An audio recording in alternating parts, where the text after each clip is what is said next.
Bonjour les amis et bienvenue dans cette vidéo de présentation du match de ce soir entre l'Olympique de Marseille et l'Olympique Lyonnais, le fameux Olympico. Un match évidemment très important pour les deux équipes, mais quand même qui apparaît plus important pour l'OM qui est dans une spirale extrêmement négative. Alors sur Twitter, j'ai fait un petit sondage pour connaître l'opinion des gens qui me suivent.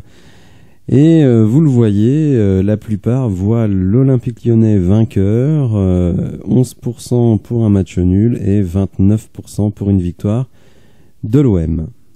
Alors il faut dire que les statistiques récentes ne plaident pas en faveur de l'Olympique de Marseille, puisque sur les 15 dernières confrontations en Ligue 1 entre l'OM et l'OL, l'Olympique de Marseille ne s'est imposé qu'une seule fois. Et il y a une stat dans l'équipe qui dit même que l'OL est l'équipe qui a gagné le plus souvent à Marseille dans les années 2000, 8 fois, juste derrière le PSG qui a gagné 9 fois. Alors l'OM évidemment se trouve dans une position délicate, puisque vous le voyez ici dans les 5 derniers matchs. Pas de victoire, 4 défaites, un match nul à Strasbourg 2-2 après avoir mené 2-0, qui sonne un peu comme une défaite dans les esprits des joueurs et des supporters de l'OM. Et donc un manque de confiance certain, et évidemment ce qui n'a pas aidé, c'est l'élimination de toute compétition européenne cette semaine, après la défaite contre Tottenham. Alors il y a la défaite en elle-même qui évidemment est cruelle à la dernière minute, mais il y a aussi les circonstances de la défaite, puisque les joueurs et le coach ont des versions assez différentes sur ce qui s'est passé. Le coach, donc Igor Tudor, pointant les erreurs individuelles des joueurs sur la dernière action qui amène à la victoire sur le but d'Harry Kane, et les joueurs reprochant au staff technique et donc notamment à l'entraîneur de ne pas les avoir prévenus qu'un match nul leur permettait d'être reversés en Ligue Europa. Donc d'une certaine manière, les joueurs ont un peu l'impression d'avoir été spoliés de cette Coupe d'Europe par un manque d'information. Alors il faut savoir aussi que le coach et le staff technique a été informé par la présidence, donc pas Pablo Longoria lui-même, mais un de ses bras droits, qui est allé voir le staff technique en leur disant attention, avec un match nul, on est reversé en Ligue Europa, donc ça vaut quand même le coup, parce que mine de rien, tout ça c'est des enjeux financiers pour le club. Alors certes, la Ligue Europa ça rapporte beaucoup moins que la Ligue des Champions, mais ne serait-ce qu'une recette de stade, c'est 5 ou 6 millions. Et je pense que l'Olympique de Marseille n'est pas en position de refuser une telle somme. Autre chose, alors certains disent, y compris chez les supporters marseillais, oui mais nous la Ligue Europa on s'en fout. Alors il me semblait quand même qu'ils s'en foutaient pas quand ils sont allés en finale il y a quelques années, et cette finale ayant lieu contre l'Atlético à Lyon. Mais bon, certains disent la Ligue Europa on s'en fout, il fallait jouer le tout pour se qualifier pour les huitièmes de finale de la Ligue des Champions, donc il n'y a pas de regret à avoir. Seulement, sur l'action qui amène le but de la victoire de Tottenham, on n'est pas du tout sur une action pour aller chercher la victoire. Au contraire, on est sur un petit jeu un peu grotesque de Guendouzi qui ne cherche pas à mettre dans la surface adverse, mais qui fait une passe à 5 mètres mal perdue, et ensuite une contre-attaque en surnombre pour Tottenham. Donc on le voit quand même, un climat assez tendu, des spectateurs évidemment qui vont supporter leur équipe, et c'est très chaud à Marseille, ça y a rien à dire, mais quand même qui commencent à s'agacer de la série actuelle, donc 4 défaites, 1 nul. De Tudor, à qui on reproche de ne pas faire un bon coaching, alors pas forcément sur le début de match, mais un coaching en cours de match. Il faut savoir que sur les 7 derniers matchs, l'Olympique de Marseille n'a pas marqué un seul but en deuxième mi-temps, ce qui veut dire que le coach n'a jamais su trouver les solutions pour relancer l'équipe. Donc les supporters s'agacent, les joueurs, en tout cas certains, reprochent au coach de les avoir un peu arnaqués, si on peut dire, sur la Coupe d'Europe. Plus évidemment les anciens de Marseillais qui eux ont vécu les différentes défaites face à l'OL. Même la saison passée où l'OL est très mauvais, c'est quand même 2 victoires face à l'Olympique de Marseille, et notamment un cinglant 3-0 au Vélodrome la saison passée. Alors, autre élément de crispation, l'Olympique de Marseille a décidé d'envoyer en conférence de presse donc le coach et un joueur. Et ce joueur, c'est Dimitri Payet, qui est quand même l'année dernière le meilleur joueur de l'équipe et qui cette saison est carrément au placard. Et certains ont pu penser, et ça paraissait logique, c'est pas toujours le cas, mais en général c'est le cas, quand on envoie un joueur en conférence de presse, c'est qu'il va être titulaire. Et selon l'équipe qui propose une composition de l'OM, eh bien on voit que Payet n'y figure pas. Donc là encore, à mon avis, un motif de crispation. Alors, on va s'arrêter là sur l'extra sportif, même s'il a quand même, à mon avis, un lien important sur le sportif, et on va regarder un petit peu ce qui se passe sur le terrain. Alors, comme je l'ai dit dans ma vidéo de mercredi, toutes les équipes qui ont pris des points face à Marseille cette saison, donc soit victoire, soit match nul, hormis le PSG à domicile, ont joué en défense à 3. Donc, il paraît assez logique que l'Olympique lyonnais reparte avec une défense à 3, surtout avec le retour de Sinali Diomandé. Alors, Jérôme Boateng, évidemment, toujours, on va dire, empêtré avec ses problèmes judiciaires. Il a été condamné en appel pour violence conjugale. Donc là, ça va quand même poser un problème et bon, je l'évoquerai dans une vidéo plus tard. Je pense que l'Olympique lyonnais doit absolument se pencher sur le cas de Jérôme Boateng à la trêve. Donc on repart avec une défense à 3, Tagliafico et Gusto en piston, ça ce n'est pas une surprise. Par contre, ce qui change évidemment, c'est la forte probabilité que Johan Le Penant soit titulaire à la place de Maxence Cacré. Alors dans la disposition proposée par l'équipe, on voit que Le Penant est vraiment en récupérateur et Mendes et Aouar en relayeur. C'est bon, ça peut être aussi une organisation un peu différente, c'est-à-dire Thiago Mendes et Le Penant, on va dire devant la défense et Aouar un petit peu plus en meneur de jeu. Bon, on verra bien ce qui va se passer. Ce qui évidemment permet à l'équipe et à beaucoup, notamment moi, puisque c'est effectif, c'est exactement, vous me direz, il n'y a pas grand mérite, hein, mais c'est exactement l'équipe que j'ai proposée dans ma vidéo de mercredi. En fait, tout ça est lié à la deuxième mi-temps face à Lille. En effet, dans le match face à Lille, il y a eu un renversement vraiment important entre la première et la deuxième mi-temps. Alors, non seulement l'entrée de Johan Le Penant, mais aussi une défense à 4. Bon, là, on reste en défense à 3, on met Le Penant. Je vais dire ce que j'en pense un petit peu plus tard, mais si on revient sur le match de Lille, on voit que notre première mi-temps avait été mais vraiment nullissime. Il s'était rien passé, notamment sur le plan offensif. Et quand on passe à 4 avec Le Penant, on est plus équilibré et Lille n'est pas du tout dangereux. Hein, vous pouvez le voir ici, mais en même temps, nous, on n'est pas très dangereux non plus. C'est un petit peu ce qui m'embête avec cette composition, c'est-à-dire que avec Le Penant, je trouve que c'est plus équilibré, mais en même temps, en termes de créativité, alors là, c'est quand même pas terrible non plus. Bon, de toute façon, Le Penant, c'est pas un créateur. Donc, si on revient sur la compo, on se rend compte qu'à la création, finalement, on a juste Houssem Aouar et un peu Lacazette si lui-même décroche. Alors, on va me dire, oui, mais il y a Gusto et Tagliafico dans les ailes. Je suis d'accord avec ça. Mais effectivement, on va dire au milieu de terrain, on manque vraiment de créativité. Donc bon, alors je pense que c'est une équipe qui a une vertu, c'est qu'elle est très très solide. Et ça, c'est quand même très important. Évidemment, on espère tous aller s'imposer à Marseille, mais déjà prendre un point, comme je l'ai dit mercredi, pour moi je serais tout à fait satisfait. Si on peut prendre les 3 points, évidemment, on ne va pas se gêner. Mais ne serait-ce que faire match nul à Marseille, ce serait une très bonne chose. Évidemment, cet effectif-là, qui est quand même à vocation très très défensive, puisque sur 8 joueurs, on a seulement 3 joueurs purement offensifs. Alors évidemment, je le répète, hein, les pistons peuvent être offensifs. Mais on voit bien que Mendes et Le Penant, c'est pas du tout à vocation offensive.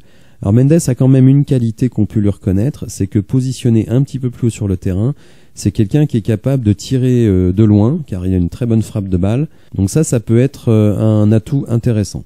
Bon, on verra bien. Un petit bémol toutefois, puisque j'entends dire ici ou là que Laurent Blanc a donc repris l'OL en termes athlétiques, hein, donc pour vraiment essayer de les faire monter en puissance sur le plan physique. Moi, j'ai noté un vrai mieux face à Lille, hein, c'est-à-dire que je n'ai pas vu de baisse d'intensité de l'équipe en cours de match, qui était plutôt le cas sur les matchs précédents. mais j'entends dire que les joueurs commencent à être un peu sur les rotules, parce que sur le plan physique, Laurent Blanc a mis les bouchées doubles. Alors est-ce que c'est pas un peu trop tôt? Est-ce que c'est le bon timing? On verra bien ça. Je pense qu'ils savent ce qu'ils font. Mais en tout cas, c'est les retours que l'on a.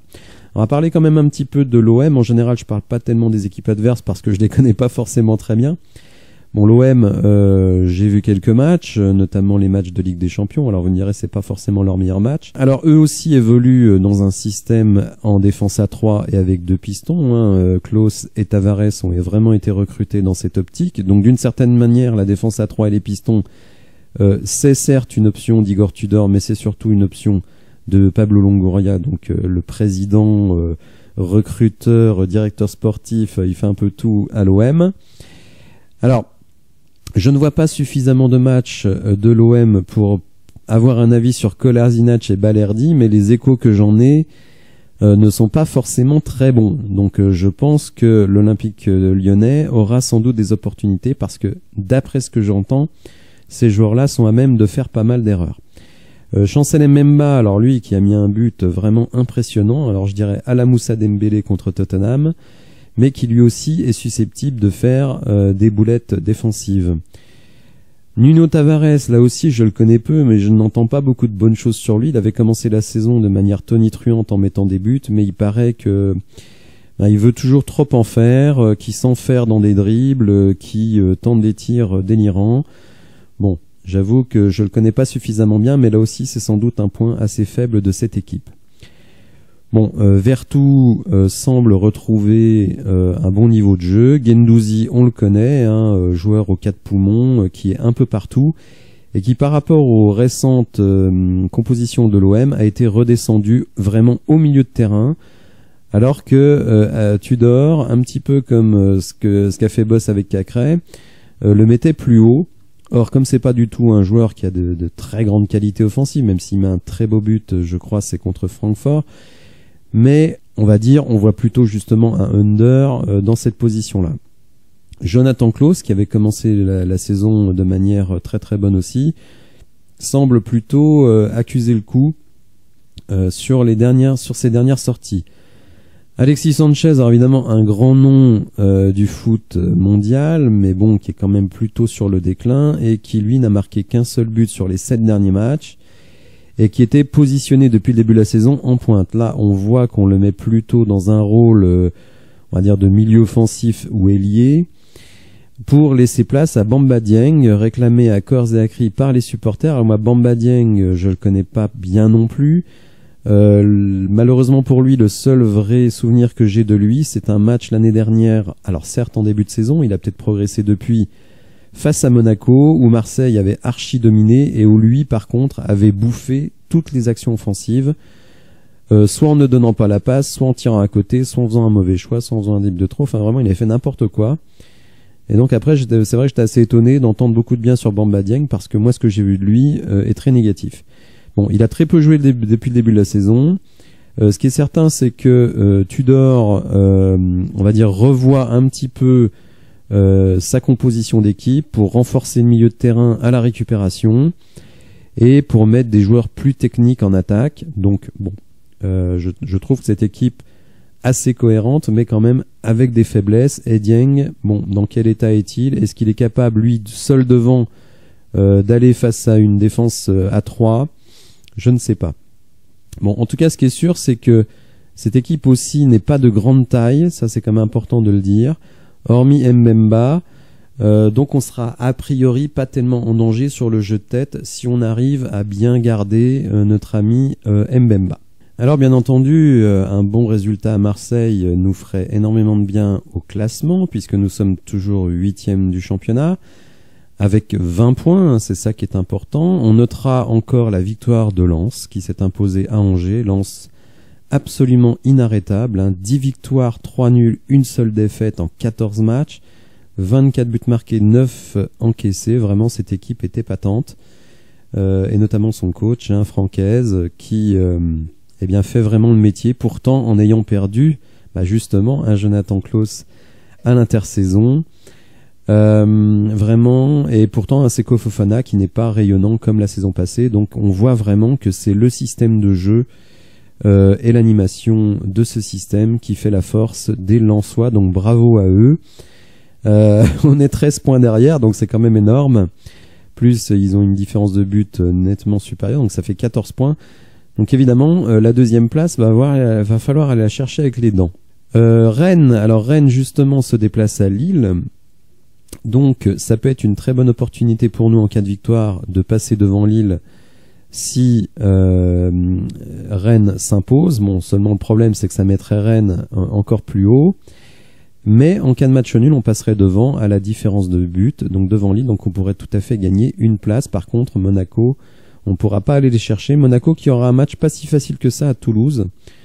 Toulouse est une équipe qui a de la qualité. Donc il y a moyen de toute façon, bon, en gagnant, de se rapprocher d'un point de l'OM.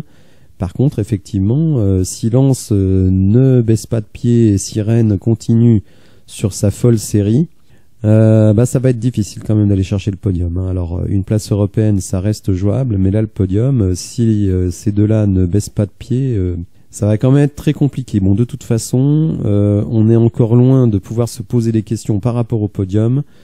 L'urgence, c'est de prendre des points, comme le dit souvent Laurent Blanc. Alors, dans cette urgence de prendre des points et avec l'insistance sur le système à 3, il y a un joueur, bon il y en a plusieurs, mais il y a notamment un joueur qui fait vraiment les frais de la situation, c'est Mathias Tété. Et cette situation peut conduire tout simplement au départ de Tété cet hiver. Donc Laurent Blanc ne se voile pas la face par rapport à Tété, hein, puisqu'il dit carrément Tété est victime du système. C'est un garçon intéressant et qui marque des buts, vraiment c'est dommage, mais je peux l'utiliser en cours de match. Bon, faut dire que pour le moment, en 3 matchs, il ne l'a fait qu'une fois, il lui a donné seulement 5 minutes de temps de jeu. On aura le temps de discuter après la trêve, alors je pense qu'après la trêve ce sera trop tard. Car il y aura du temps de jeu pour plus de monde. C'est dommage car il a des qualités d'attaquant pur. C'est un super joueur. Il est très bon dans ce schéma-là, mais c'est difficile dans un autre système. Mais ça va venir, ça va venir. Seulement le problème c'est que Tété, lui, les promesses n'engagent que ceux qui y croient et les promesses, il n'y croit pas trop. Même si moi je pense que Laurent Blanc ne va pas forcément rester en défense à 3 après la trêve. Hein. Je pense qu'une fois que l'équipe sera sur pied, sur le plan athlétique et qui pourra mettre en place son jeu de possession, je suis pas du tout certain qu'on reste à 3. Et donc la presse anglaise dit carrément que Tété pourrait tout à fait partir en janvier. Alors il faut savoir que l'Olympique Lyonnais sur ce coup-là n'est pas en position de force, puisque pour le moment le joueur est en prêt, donc à l'OL, et qu'il est en fin de contrat en 2023, et donc ça pourrait autoriser le Shakhtar Donetsk, à qui le joueur appartient toujours, hein, il faut le dire, eh bien d'accepter un transfert, puisque des équipes comme Southampton, Leicester ou Brentford eh bien, seraient prêtes à poser 25 millions. Elles étaient prêtes cet été, mais on va dire peut-être pas 25, mais à donner 15 millions de livres, hein, donc ça fait un petit peu plus en euros. Donc au Shakhtar qui évidemment ne dirait pas non plutôt que de voir le joueur partir gratuitement en juin. Donc là, faut pas se leurrer, il y a quand même une très très forte chance de voir Tété quitter l'OL cet hiver. Voilà, j'espère que vous avez apprécié la vidéo. Si c'est le cas, n'hésitez pas à la liker, à vous abonner à la chaîne et je vous dis à demain pour un débrief du match, un débrief, je l'espère, très positif.